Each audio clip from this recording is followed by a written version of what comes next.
Alright, today, I am going to check out the Beowulf.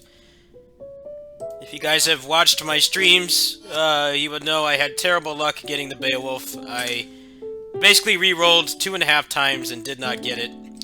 But, good friend of mine, RK, he was nice enough to hook me up with his account temporarily, just to try it out. So first we're going to look at the moveset. I've been instructed to not buy any moves, so this is what I've got to work with right now.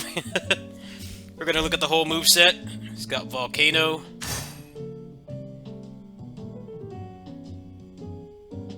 Charge it up more.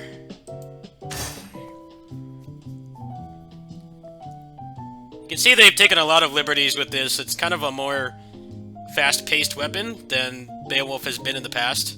It's got a lot of new moves, too. It's really cool they take a lot of liberties with this game. It's not just copying the movesets verbatim. Again, I have been instructed to not unlock moves, so this is about all I can show the full moveset.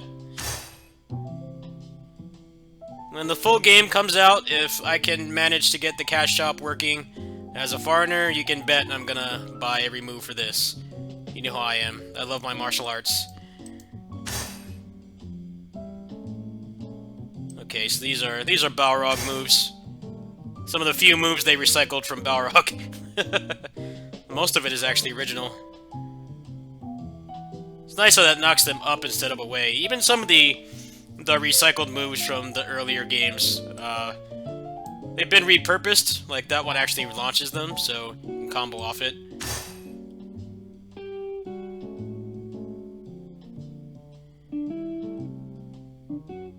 Okay, so he's got the hammer. Standard Killer Bee. Needs no introduction.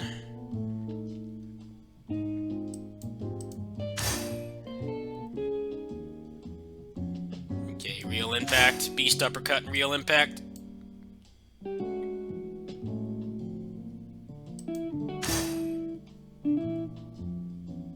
And this is the move you get for having the legendary.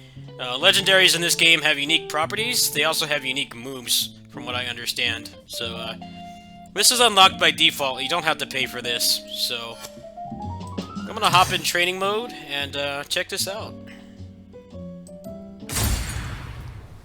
He said I could mess with his setup, but I cannot buy any moves or anything. Beta's gonna shut down in like 2 days anyway. I don't know how much he's really gonna be able to do, but instructions are instructions. He was nice enough to do this for me, so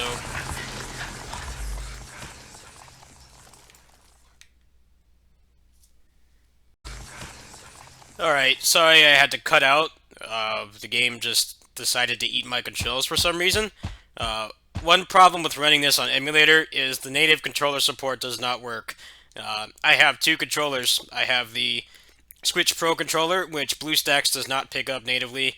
I have it emulating a 360 controller right now, and that doesn't work, but then I also have one of my old 8BitDo SN30 Pro Plus controllers in X input mode, which, as far as the computer is concerned, is just a generic Xbox controller, and that doesn't work either.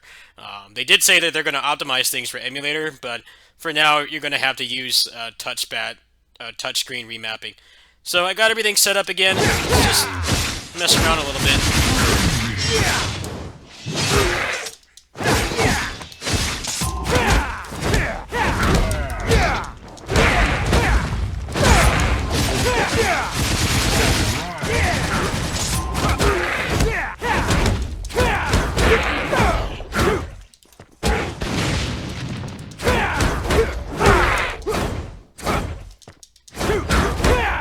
Feels really responsive.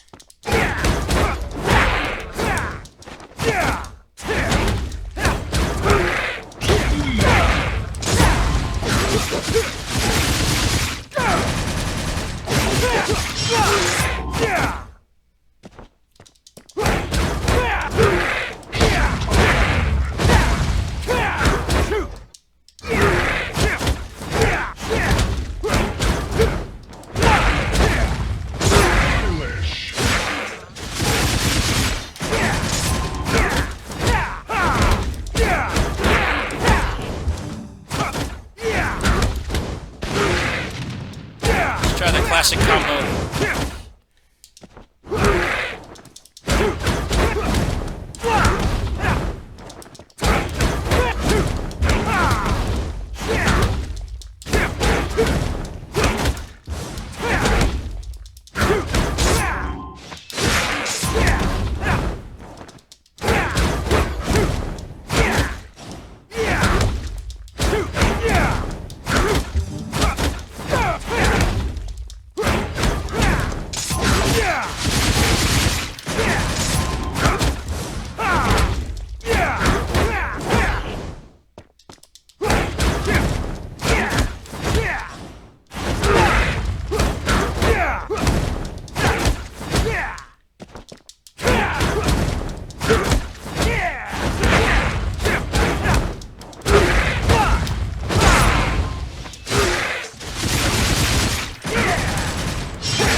There's a classic.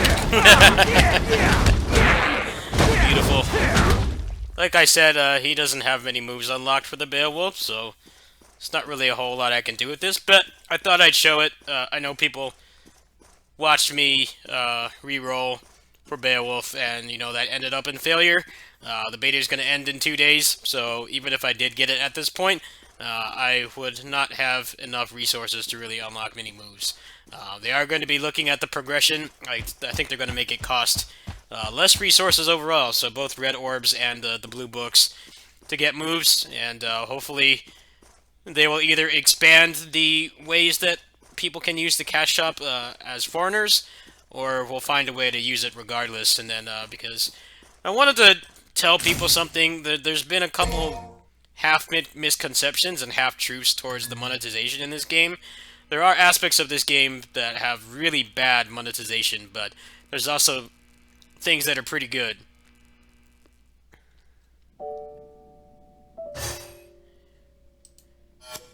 So getting Virgil is a nightmare,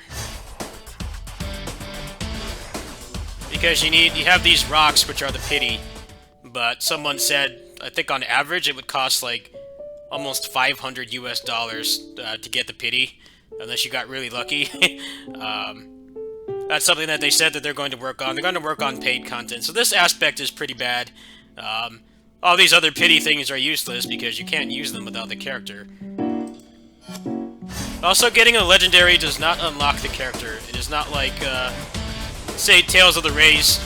It works differently than that game. In that game, it's actually pretty nice, because if you get a Mystic Art for a character you don't have, you just automatically unlock them. Here, you can get weapons for characters you don't have, which is just a real blow in the, a blow below the belt.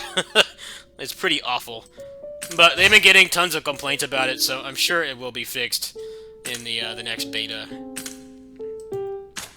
So if you look at this right here, you can buy the legendaries. Like I said, the legendaries actually have new moves on them, so besides just being stat sticks and nice skins and stuff, they actually do have new moves. I think some of them have unique properties as well. There's a bit of a language barrier. I'm not exactly sure how things work, but you can buy them here. These are like maybe $4 to $6 each. So when you consider that, you know, if they keep adding legendaries and they have more moves, and you want to customize your moveset and stuff, you can pretty much, I don't know, probably drop like an equivalent of a 20 on this game if we can get the cash shop working as farters without the use of a passport.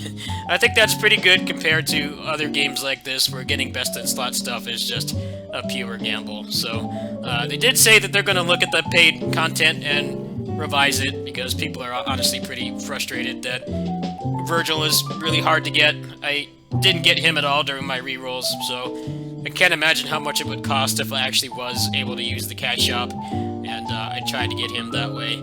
Overall, I think the cash shop will get improved quite a bit. It's nice that they don't have that many weapons in this game, but they're taking really big liberties with them. Rebellion in this game is pretty much better than it is in any of the base games. Beowulf is pretty cool too. It's not a clunky, slow weapon like it is for Virgil in 5. It's actually kind of more in line with Balrog's design, but with more overall useful moves. Like we saw at the beginning of the video, some of the older moves have been kind of repurposed to have more general utility, like Flicker and stuff like that. Thanks for watching.